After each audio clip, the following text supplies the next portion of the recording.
Hey, this is Higher Ed Matters, and I'm Jessica Sachare. The Media Cross team is heading to one of our most favorite events in the industry, the American Marketing Association's Symposium for the Marketing of Higher Education. That is a mouthful. It's held in National Harbor, Maryland this year, but also virtually.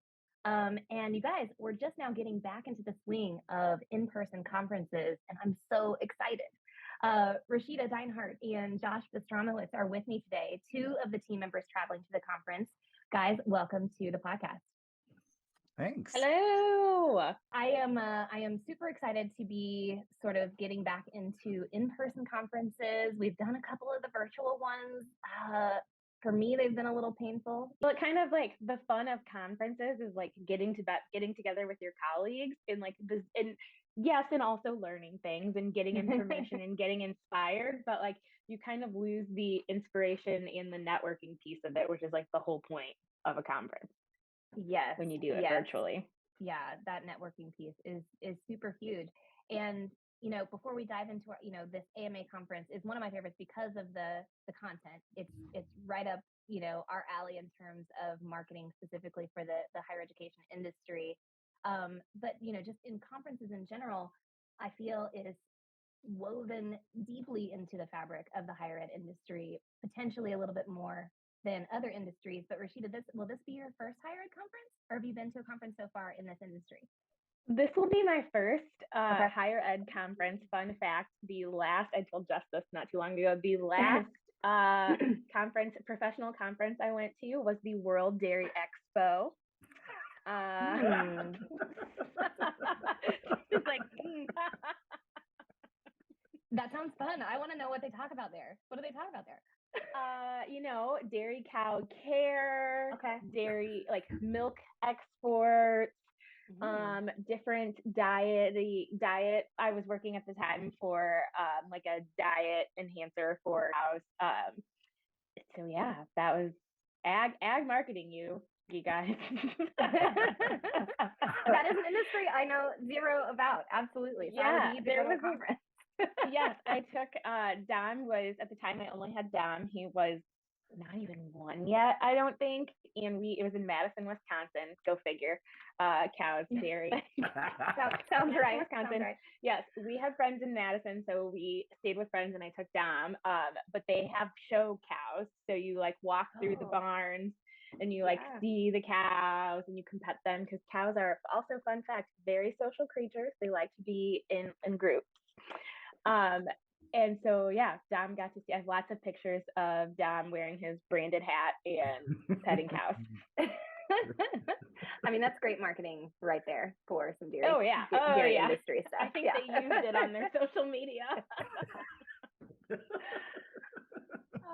Josh, how many conferences have you been to on the I mean, not even with Media Cross, but on the college Oh my gosh. We were, I usually would do probably maybe 2 a year. There's, the national, which was always a go-to. But I'm super excited because I was not super familiar with this conference when I was on the college side.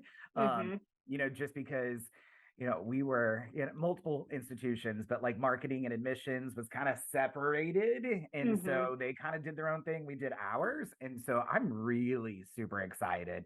The sessions just look amazing. I mean, it's just, it really is, I think, going to be super beneficial. And again, just to get out there and talk to people and get that interaction face to face. But yeah, I'm just really excited. Yeah, absolutely. And I love the, traveling to different cities. I've never been to National Harbor. I mean, it's in the DC area, but I've never been there. I've never stayed at a Gaylord either. So I've heard good things. Josh was telling me that they are exciting locations. So it's always about, the full experience. Let's talk about some of those favorite sessions. For me, keynotes can sometimes, they might be the ones that I might check my emails during. I'm totally guilty of missing the keynote. But my favorite keynotes are those that, can get the energy up in the room, focus the minds on what we're supposed to be there to do at the conference, learn some things to take home, make us better at what we do and how we work. And I am kind of excited for Drew Davis's keynote Not because he kind of seems to be built for this kind of thing, right? Professional speaker, and for marketing types of teams. But I loved reading about his like adding constraints in order to make you more successful. I think that working at an agency, right? It's the expectation is always more, right? Like we're just more creative, more output, more volume, more whatever. And I kind of am excited to hear him speak about how doing like putting constraints around what you're doing can actually make you potentially more successful in whatever you're doing. Yeah, I like that. It's like putting professional boundaries on your business basically to get the best work. I like that. I'm excited about that one too. Yeah, I mean it's such it falls across. I know that you mentioned agencies, but schools too, right? Like absolutely. Oh my gosh, like that's the name of game for admissions and marketing at a college campus. Is it's never we're going to take something off the plate. It's hey, we're already doing social, but now it's TikTok. So we got to jump into there and we got to do this and we need more students and so it's going to be I agree. I think it's going to be an interesting take and I'm excited to see how even higher ed applies it to themselves. Absolutely. What other sessions? I know that there is a session by one of the people on this call. I believe the very first session of the conference. I am directly after the keynote speaker with our good friend Molly Flagler from the University of Pittsburgh. We are going to, and we have been working diligently. It's actually been really fun. We have been working on our presentation, which is going to be, if we're calling it Yield of Dreams, play off of Field of Dreams, which is hilarious because Molly and I were talking about this and she was like, I have a feeling there's going to be a good amount of people in this audience who've really never seen Field of Dreams, straight over the head, nor know what Field of Dreams is. And then she was like, have you seen Field of Dreams? And I was like, no. But Josh's face. I am shook. We gotta have a watch party. But yes, but I am a pop culture connoisseur of sorts, and so sure. I know the general consensus. So I am gonna, you bet your butt, I'm gonna be sprinkling enough baseball puns. We're starting with the baseball pun. We're ending with the baseball pun. Love it. There's gonna be a GIF in there. We're a meme. We are, the point is for us to at least to have fun and talk about why it is so important, especially with D and upcoming Gen Alpha, to not only have a yield strategy, but best practices that we use in PITS. Awesome. I'm excited because I know that all of the work that you have led in conjunction with the University of Pittsburgh has been awesome and is exciting and is worth talking about and sharing. So don't miss it, people listening to the podcast. But Josh, what other sessions are kind of on your must-see list? Oh my gosh, there's so many good ones that I had to make like a sticky note of all like the sessions. I was like, oh, you got to catch this one, you got to catch this one. They're so great. I think some of the really interesting ones, there is Reddit for diverse audiences, which I know that Rashida and we've chatted about like just a little bit of Reddit and just kind of some unconventional or platforms that maybe you wouldn't necessarily think of, because let's be honest, like it's the graduation cliff is coming up. We've got to be diversifying the students that we're recruiting. And so I was like, I love this kind of just concept of unconditional platforms and where we can find students where you can communicate them with. Another one that I saw though was how do you take your current marketing and enrollment and recruiting materials and messaging, and how do you infuse student stories into it? Which, when I'm having recent conversations with potentially new clients, that's what I'm hearing a lot of, is that like we've got good content on the website or we've got good communications, but there's no student storytelling. And so it's one of those things that like, how do you like just keep pushing the messaging in because it's important, but how do you infuse more student stories, more student success throughout that kind of messaging? So I'll be interesting to see, what nuggets of advice that they're going to give up. How about you, Rashida? There's actually a couple interactive sessions that I'm excited about. Our friends at Pitt are putting on, kind of going with what you said, Josh, about the telling student stories and getting student voices as part of your marketing plan. They're doing a social content curated by your students. I feel like you and I, Josh, especially have a lot of conversation with potential clients about how to do that and why it's important, and this navigation from video needing to be so. I was just listening to a podcast on this today. Video needing to be so perfect and pretty to video your students are shooting for their iPhone from their iPhones for your social media stuff. I'm excited about that one. I mean, really, like we said, this is my first higher education conference. So I'm probably going to be all star-eyed and overwhelmed, looking to you two to help navigate me on what is a good session and what's not, and just where to spend my energy. I feel like is where I'm going to need some help. Yeah, absolutely. There is just a ton of content, and you know, sometimes you're you know, you wish you could take everyone so everyone could hear, you know, how these other colleges and universities, or even other, you know, kind of platform providers, et cetera. Like, for instance, I'm super excited for Google themselves to come and tell higher ed that we can't be constantly just stuck in the next cycle. Like, love that. I feel like we are always screaming from the rooftops, like, I know we're locked into fiscal budgets. I know that it's about making this year's class, but everyone knows that it's not the way to think about overall success in the long term. And so maybe Google saying it will, you know, maybe it'll land differently. I don't know, but we got to start thinking more like 2 to 3 years, at least. Well, especially because there's a whole new generation that's starting high school now, which Molly and I talk about, but we're gonna have to. We need to be thinking about Gen Alpha now. Exactly. So is Alpha technically the people that are starting freshmen? Where does that start? Because I don't know much about it. I think they actually might be 8th graders currently, so like rising school. So they'd be okay. All right. Yeah, down through kids who are like down in Parker's age. Yeah. Okay. All right. Yeah, that's coming up. And then the other person that is going to, if there were a prom queen to be crowned at the AMA, I'm pretty sure it's going to be the TikTok rep. I think that everyone is going to want to talk to her. I feel like, Katie, you might need to, I don't know, security detail. I'm not sure, because I feel like everybody is going to want to talk to the TikTok. Oh yeah. That is, I hope that they have the ballroom available for that particular session. She's definitely going to be most popular. Yeah.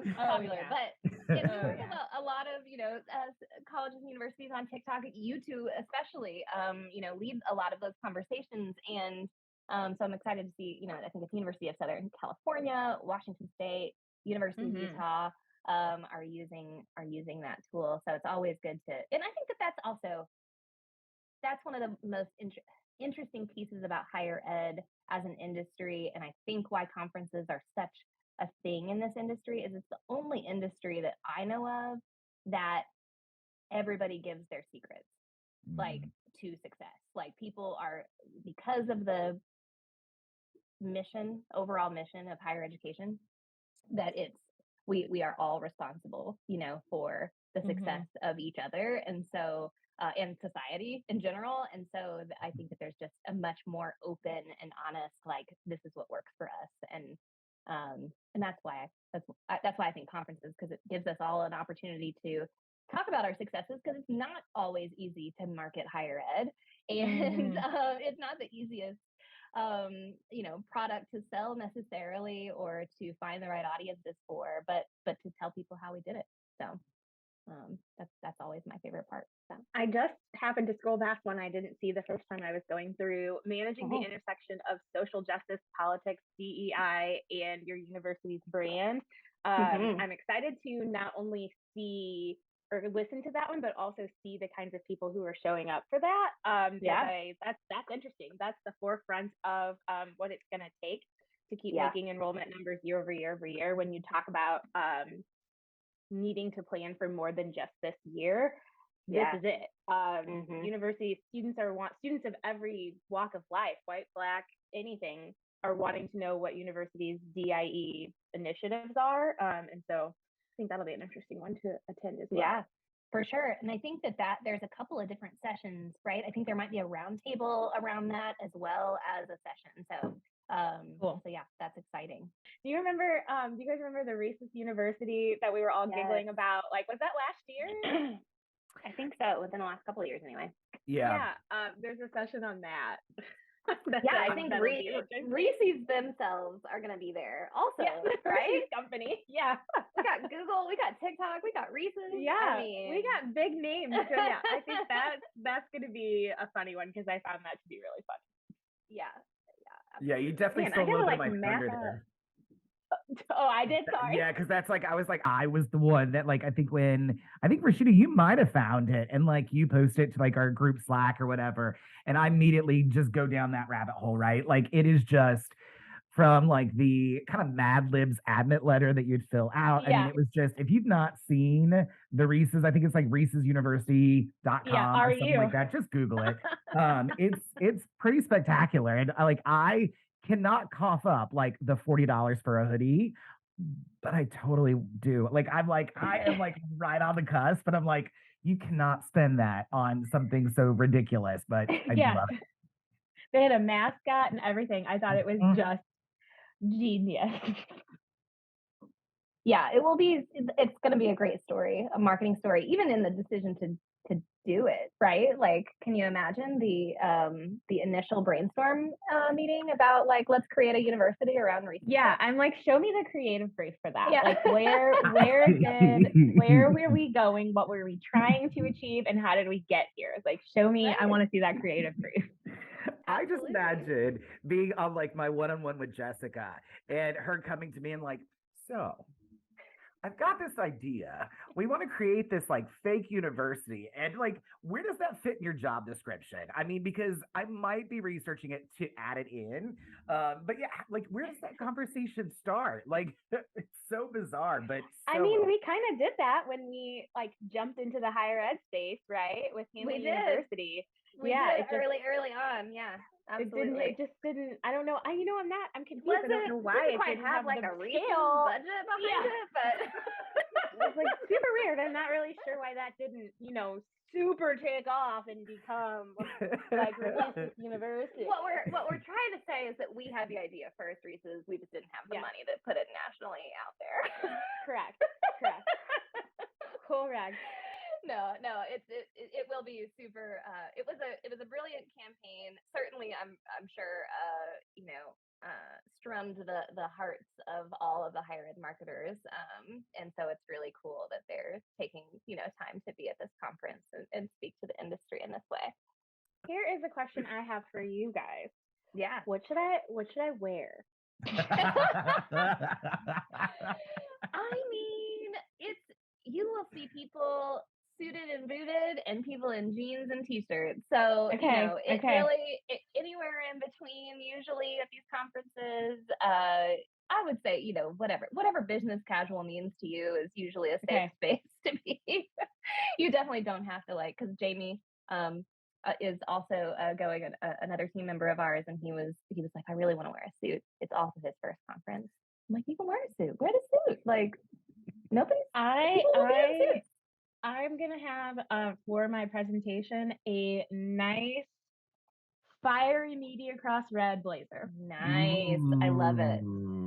Let's be honest. You also, yes, you want to look fierce for your presentation, and anybody else who's going, always look fierce for your presentation. But outside of that, comfort. So do not plan on bringing a good pair of shoes. Okay. I mean, you can still look cute, but there's typically a lot of walking. Yeah, Josh, you can still keep it cute. Yeah, trust. Wear your flats. Trust. And bring a sweater or something. It'll probably be comfortable, but a lot of often the sessions they'll freeze it out, and then eventually you'll get warm. So bring something to kind of keep you a little warm. But yeah, definitely good shoes. Yeah. Oh, I'm so I always have excited. flats in my bag because there is I think that the Gaylord in general is going to be big. Massive. So, we'll walk for 30 minutes and get nowhere. Sometimes your sessions are on the third floor, and exhibitor booths and stuff are way on the other side. So yeah, there is a lot of walking. Ooh, I'm gonna get my steps in. Okay. That's right. in terms of like, your first time, there is a first timers reception, so you should totally go. Okay. If you have not, I think it's on the first night before the other session. So they usually kind of like do a little orientation. Oh yeah, so fun. So you can go to that. I think that for me, like I'm gonna go to the ones like I mentioned. Reddit is certainly not something I spend a lot of time on, so I want to go to the ones that fill gaps in sort of like what I feel like I know, right? And Reddit, and there's also this one that actually is about like the CMO taking on enrollment. And I feel like that is such a debate. Like the whole, I see a lot of discussion about it on LinkedIn, like the pros and cons of marketing and enrollment or admissions being under the same person or separate. And I could debate it all day long, like on both sides, right? And so just to see where they're going in terms of having enrollment report up to marketing, versus having somebody that is over both. It's just, that's a whole like more so. I just want to see what the perspective is, because I think that is so many different ways. Yeah, I am just so excited. I'm so excited to experience all of this. I'm so excited to speak, and could be like overload for me, like experiencing all of this and being a speaker at my very first conference. Right. And this will be like my biggest speaking thing to date. So that's also exciting. That is amazing. Yeah, pretty excited to just travel with you guys. And you guys have obviously been in the higher ed space significantly longer than myself. So I'm excited to just kind of like listen and learn from you guys too. Yeah. And it's also just a great place to sort of network and the conversations that happen outside of the sessions, or if there's roundtables. I don't think they've like necessarily categorized all of the roundtables, but sometimes those are really just interesting to, even if we don't participate, but can listen to the different things that are brought up in those roundtables in terms of challenges and different themes that are kind of across institutions right now in marketing, because it's only the competition and the critical need for investment in marketing and higher ed is just like on hyperspeed right now. So I think it's such a good opportunity for us to listen in. And also, I'm going to put in a real quick plug that we will be exhibitors on the exhibitor floor. So to come and see us, I think it's booth 222, real easy to remember. And we will have a special little podcast studio set up right in our booth. So we hope that people will come and see us and maybe have a chat with us. Josh, Rashida, thanks for joining me to talk about all the things we're looking forward to in the conference coming next week. Thanks for having us. You're so welcome. Yeah, we'll see you there.